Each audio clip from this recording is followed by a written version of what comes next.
Vamos a continuar con nuestra siguiente ponencia a cargo del señor Boris Molina Acevedo, fundador y socio presidente de la firma B. Molina y Abogados, licenciado en Derecho de la Universidad de Costa Rica, con tesis de grado del Consumidor y Seguros de Costa Rica, marco jurídico que regula su relación contractual.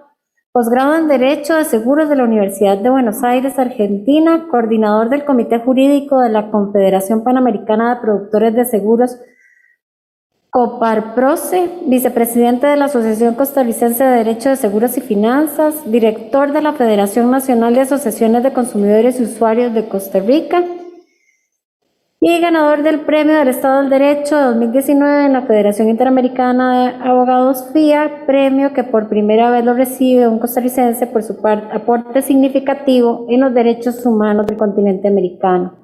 La ponencia es sobre el derecho de seguros en la era de la electronificación. Bienvenido, Boris.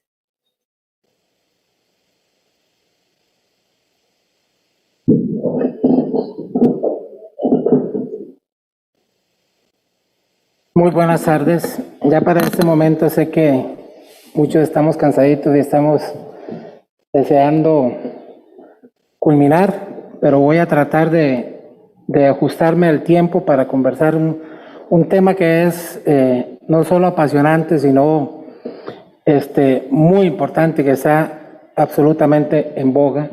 Y entonces quiero delimitarlo básicamente a 2 puntos y voy a hacer, para no ser reiterativo, digamos, en la cita de algunos autores que me interesa hablar, voy a remitirlos a los textos. En el caso particular tengo evidentemente una influencia directa de los argentinos porque, tal como lo mencionaba Mónica, nos especializamos con ellos.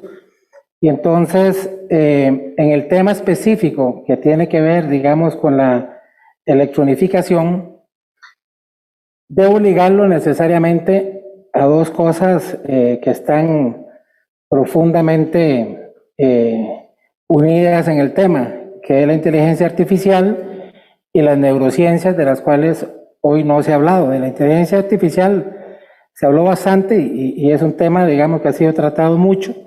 En el caso de los argentinos que estaré citando, por ejemplo, el doctor Waldo Sobrino tiene un libro particular que se lo recomiendo verdaderamente, se llama Contratos, Neurociencias e Inteligencia Artificial, en el que hace directamente una alusión al tema de los seguros.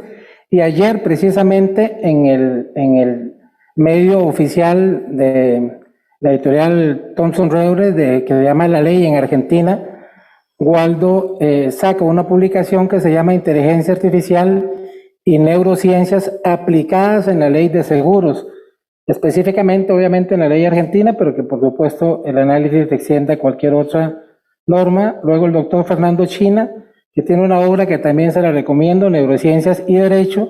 Y por último, Juan Corbalán y Alejandro Chamatrópulos. Corbalán tiene un tratado de inteligencia artificial y derecho que se publicó recientemente, hará unos 3 meses, algo impresionante. Y Chamatrópulos también ha tocado muchísimo este tema, especialmente lo que se denomina el comercio electrónico y la tutela del consumidor. ¿Por qué hago esta referencia? Porque en el tiempo que tenemos, repito, no tiene sentido ahondar mucho en citas específicas y es mejor remitir directamente lo que ellos han hablado. En el caso de Costa Rica, me interesa mucho citar un artículo de un muchacho, un colega, Juan Carlos Vázquez Drexler, que escribe un artículo que tiene que ver directamente con el tema de la firma digital y su repercusión en el comercio electrónico. Casi que desde las primeras ponencias de don Rafael y de doña Teresa, ellos hacen alusión precisamente al tema del principio que encontramos en el caso nuestro en el artículo 3 de la ley 8454, que es el del reconocimiento de la equivalencia funcional. Yo recuerdo a don Rafael por el tema de los seguros, ha escrito mucho sobre el tema de los seguros y entonces recordaba el nombre de un artículo que lo busqué y lamentablemente no está el texto, pero creo que fue ahí por el 2018 que lo escribió don Rafael, que decía la superación de la tinta, el papel y los cuestionarios, ¿verdad? Entonces, me puso a pensar precisamente en un caso que no estoy seguro si fue con Said que lo analizamos, sino pudo ser con Nestalí o con otro colega a nivel nacional, y es precisamente porque todos estos temas de, digamos, la forma de desenvolverse la industria de los seguros ha ido cambiando de tal forma que los cuestionarios también han pasado a ser casi que parte del pasado, porque precisamente como se ha explicado a lo largo de todo este congreso, la inteligencia artificial ha venido a dotar de tanta información a las aseguradoras que no en vano decía Waldo que en muy poco tiempo, si nosotros queremos saber algo de nuestra vida personal que no recordemos, se lo preguntemos a una aseguradora que de fijo tiene toda la información de nosotros. Entonces, pensando en eso y pensando en el artículo que no encontré de don Rafael, les cuento, yo soy diabético y entonces uso un aparatico de cuando me quiero medir la insulina, lo paso y me dice cómo estoy. Ese aparatico está conectado, por supuesto, a un software que se lo mando al endocrino para que me ajuste la dosis de la insulina o que me diga también cómo va la cosa, por lo menos en el tema. Ese software, ¿dónde creen que va o dónde creen que está conectado? Con el Big Data. La aseguradora finalmente puede saber cuál es mi condición real de la glucosa sin que yo se lo diga. Entonces, ¿para qué me lo preguntan? ¿Para qué un cuestionario? ¿Para qué un cuestionario? Y peor aún, ¿cómo me va a rechazar el reclamo después? Por ejemplo, por reticencia, que es uno de las formas o de las causas más tradicionales que utilizan las aseguradoras para rechazar los reclamos, diciendo que yo no le dije realmente cómo estaba.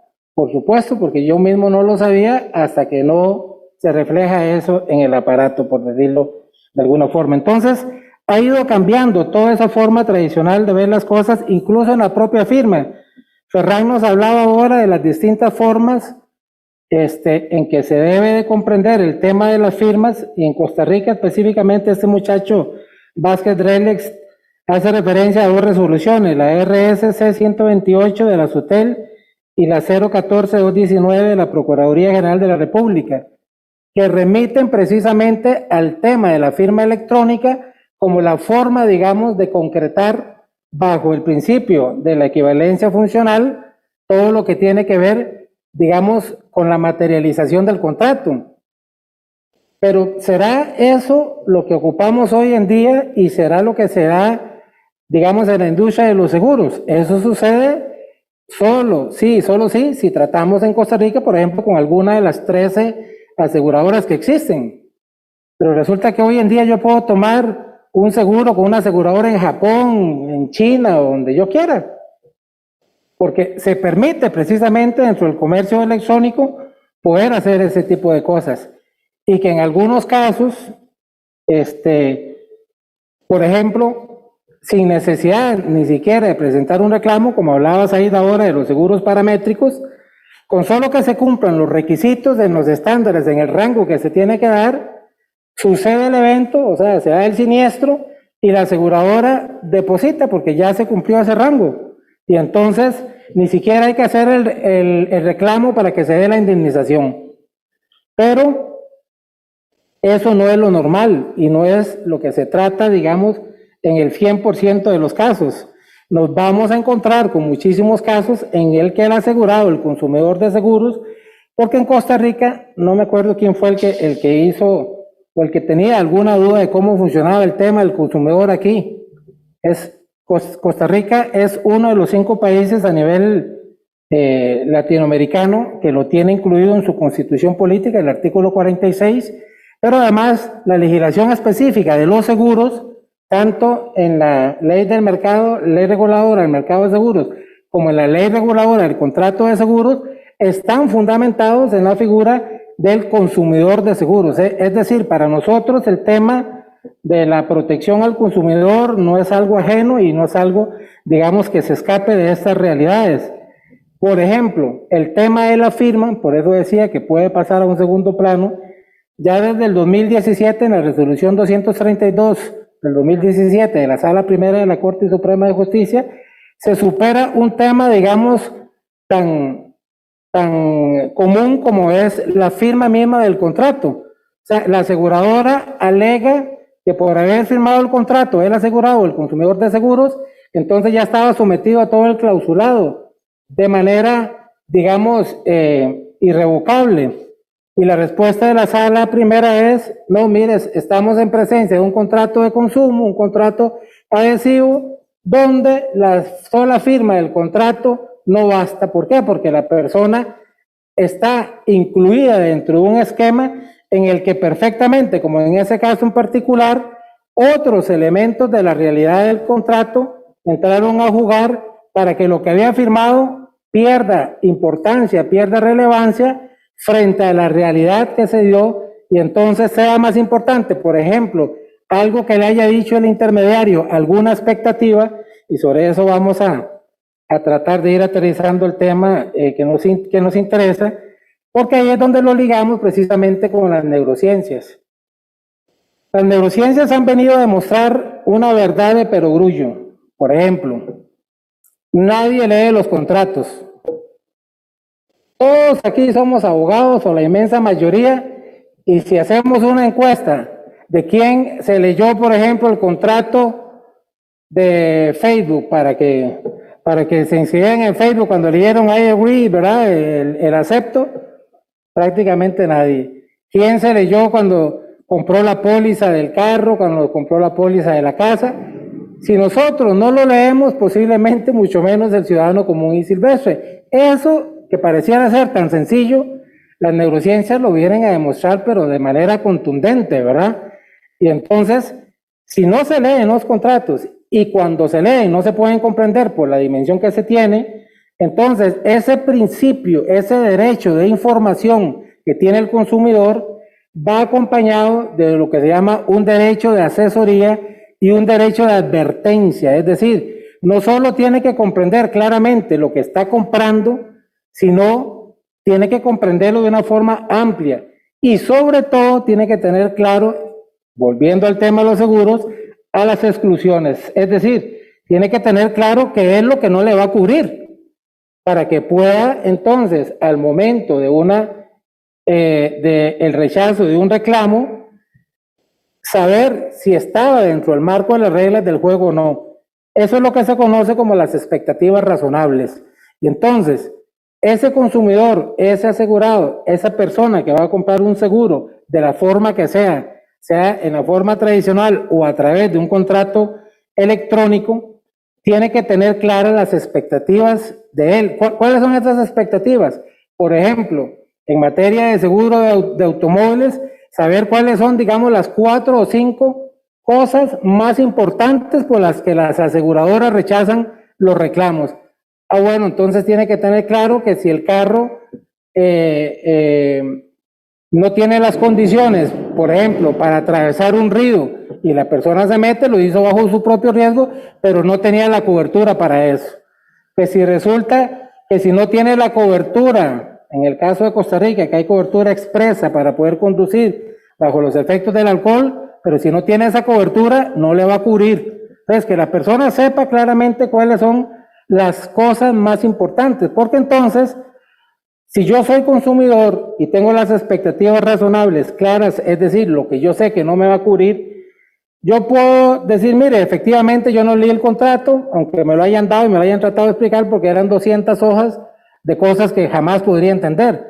Pero si es media hoja, media página, donde yo le estoy diciendo las 4, 5, 6 cosas más importantes que no se le van a cubrir, entonces ya ahí está resguardada la aseguradora, y yo como consumidor tengo claridad de lo que no se cubre, por lo menos. O sea, es más importante dentro de estas expectativas establecer el no, en lo que no se cubre, que lo que se cubre. Esto es muy común, o es muy...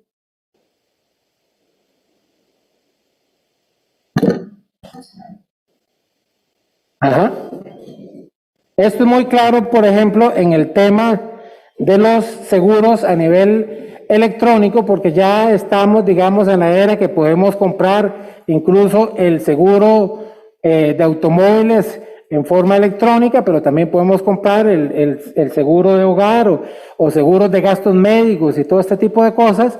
Y entonces, teniendo claridad, por ejemplo, de exactamente qué es lo que estamos comprando y sobre todo qué es lo que no nos va a cubrir, logramos cumplir, digamos, con estas expectativas razonables y entonces podemos hacer una compra, digamos, más inteligente, acorde con lo que está pasando.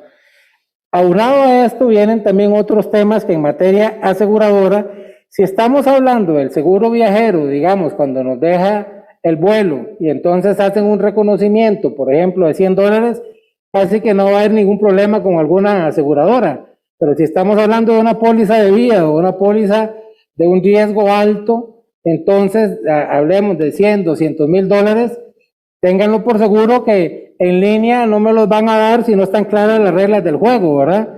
Entonces esas son las cosas que nosotros debemos de prever a la hora de asumir, digamos, el riesgo y sobre todo algo muy importante en el caso, digamos, de la jurisdicción en que nosotros querríamos eventualmente hacer valer nuestros derechos.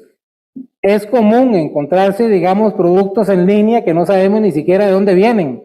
Entonces, si no tenemos la posibilidad ni siquiera de poder verificar con quién estamos tratando, mucho menos vamos a saber con quién vamos a resolver ese conflicto.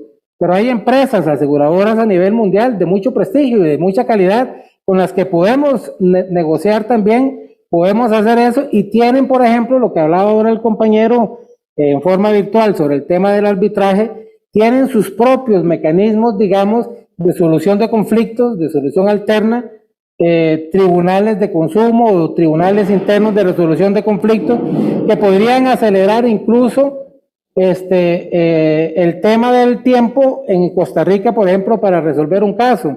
Y para los que no lo tienen claro, desde que se presenta, hablando en la vía judicial, desde que se presenta una demanda, ya sea en la vía civil o en la vía contenciosa administrativa, hasta la última instancia, que es la sala primera, vamos a estar esperando entre 7 años y medio y 8.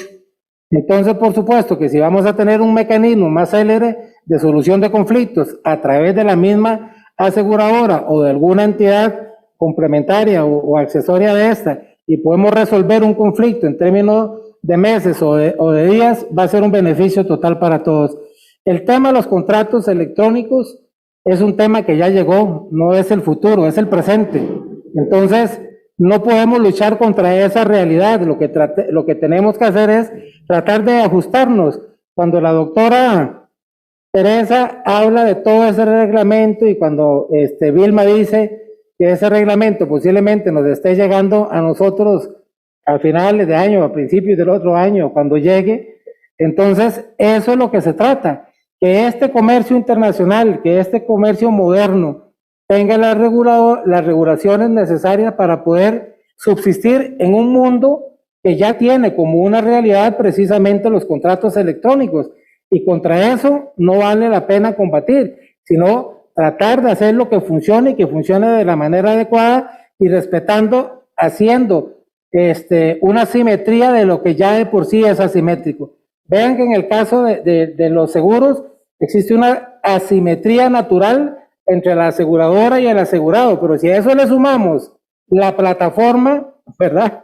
Entonces ya es una doble asimetría que hay que ajustarla de alguna forma y para eso están estos mecanismos y aquí los expositores que hemos tenido los han manejado con mucha mayor propiedad que nosotros.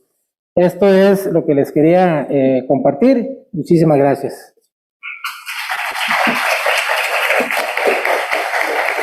Muchísimas gracias, Boris. Continuamos con nuestra última charla.